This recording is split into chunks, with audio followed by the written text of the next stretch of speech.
জামাত চলাকালীন সময়ে নামাজে ইমামের কোনো ভুল হলে মুসল্লিরা যদি তাকবীর না দেয়, জামাত শেষে ভুল হওয়ার কথা না বলে, তাহলে নামাজ হবে কিনা?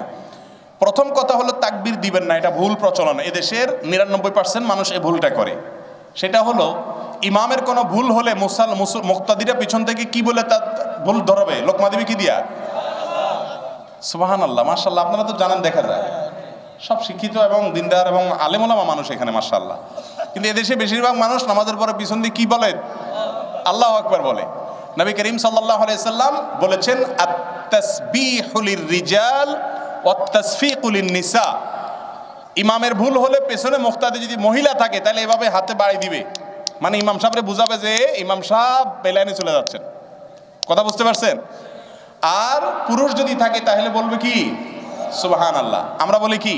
আল্লাহু আকবার। আল্লাহু আকবার হাদিসে নেই, হাদিসে আসছে কি? সুবহানাল্লাহ। এর আমলও খুব একটা চালু নেই আমাদের সমাজে, জানেই না মানুষ। এটা হলো প্রথম কথা। দ্বিতীয় কথা হলো, ইমাম সাহেবের ভুল হয়েছে, মুক্তাদিরাও লোকমা দেয় নাই, নামাজ শেষ হয়ে গেছে, এখন কি করবে? উত্তর হলো, দেখতে হবে ভুলটা কোন ধরনের।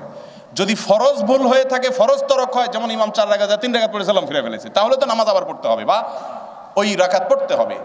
আর যদি ওয়াজিবের ভুল হয় আর সবাই কেবলার দিকেই ফিরে থাকে, তখন স্মরণ হয়, তখনও যদি লোকমা দেয় ইমাম সাহেব, যদি কি করে সেজদা দেয়, তাহলে নামাজ হয়ে যাবে। আর যদি হাঁটা চলা করে কথাবার্তা বলে তারপরে মনে হয়, তাহলে আবার নামাজ পড়তে হবে। আর যদি সুন্নতের ভুল হয় তাহলে সেক্ষেত্রে কিছুই করা লাগবে না, নামাজ হয়ে গেছে ইনশাআল্লাহ।